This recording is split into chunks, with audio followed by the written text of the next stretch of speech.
هنا هنكمل الجزئية اللي احنا كنا واقفين فيها. هنا هنكتب بالاي اكس دوت، بس هنا يعني حاجة زي قيمة افتراضية اي اي اكس، شو اي اكس فيني اي اكس سي واي ال، التانية سي واي ال، التالتة اس بي اتش، اس بي اتش.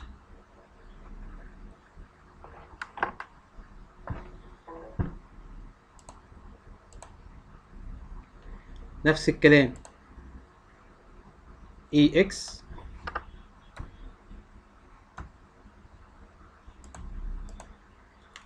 و سي واي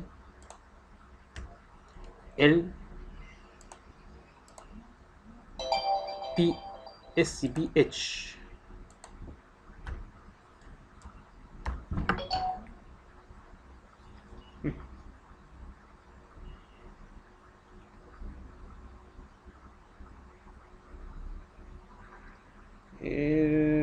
عفو.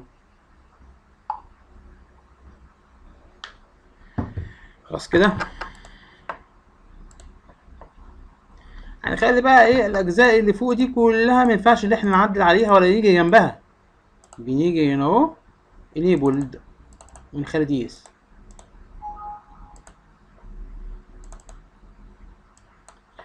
في كلام هنا مكتوب بعيد وقريب نكتبه برضو.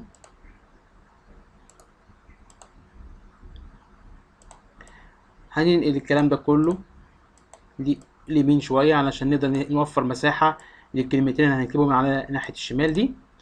هناخد أي واحدة من هنا، كنترول في وكنترول في التانية هاتهم.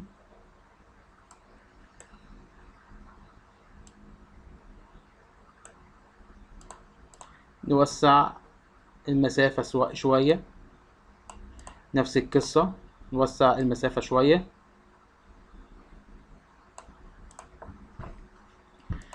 بتقول ايه بقى يا سيدي؟ دي اي اس تي، دي اي اس تي. الكلمة التانية ان اي اي ار، ان اي اي ار.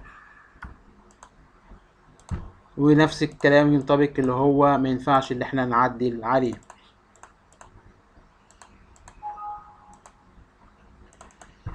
ده الشكل المبدئي لكشف العميل قبل ما نعمل له النظاره بتاعته. نحاول كده نخلي دي كده في النص، نفس القصه هنا.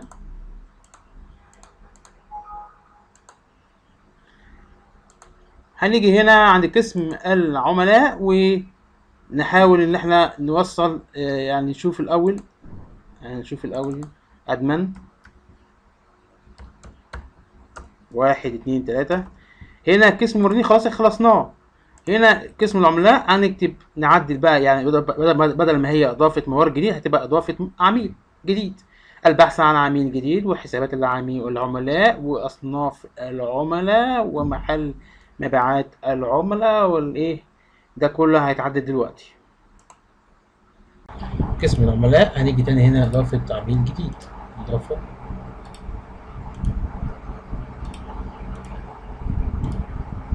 عميل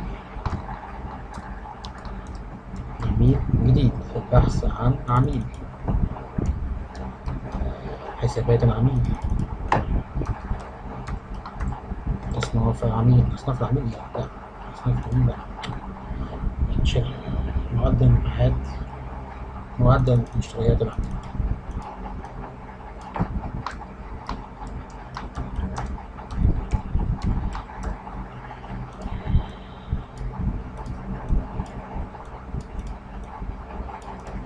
هنيجي هنا هنقف عليها ونقول هنا عند الفتح بدلا من 5 تبقى 55.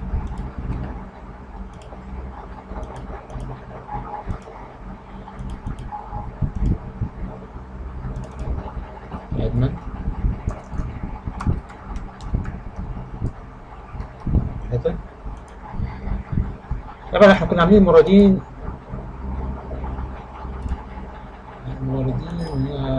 البحث عن عميل.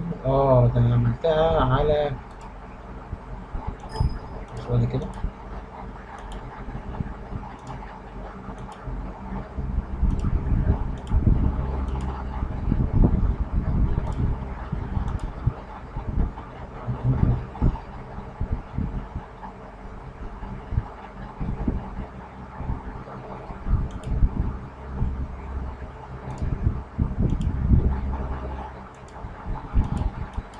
ماشي، يبقى دوت خاص بالعميل. تعال نشوف الموردين راحت فين. مش هي 5 المفروض؟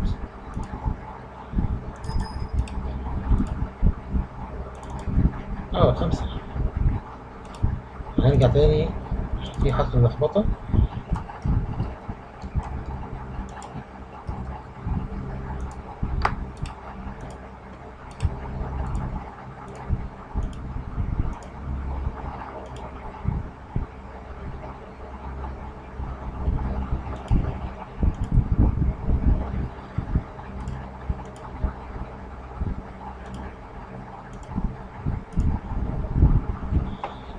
ثواني، شايفين الأعضاء هيعمل لخبطة، فعايزين نفتح كده واحدة واحدة.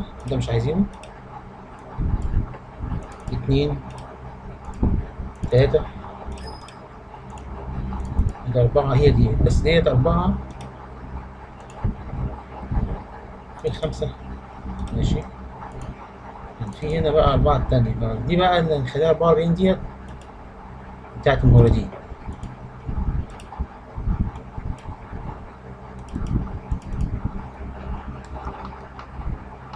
مورد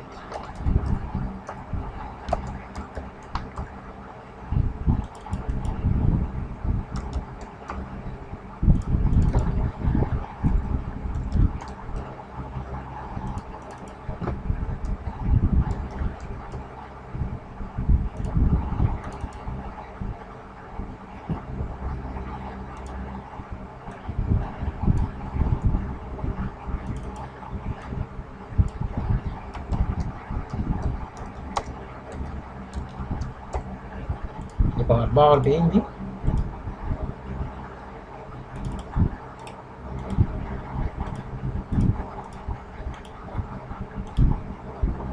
بتبقى تابع.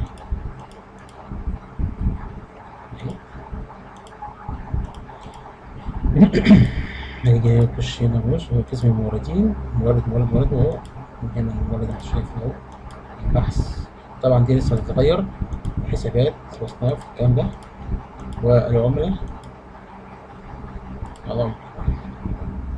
احنا هنا دلوقتي ايه الحلقة الجاية ان شاء الله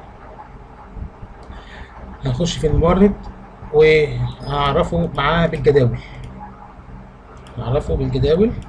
المورد طبعا هنا في جداول ادمن، وهنا دوت العنوان المورد.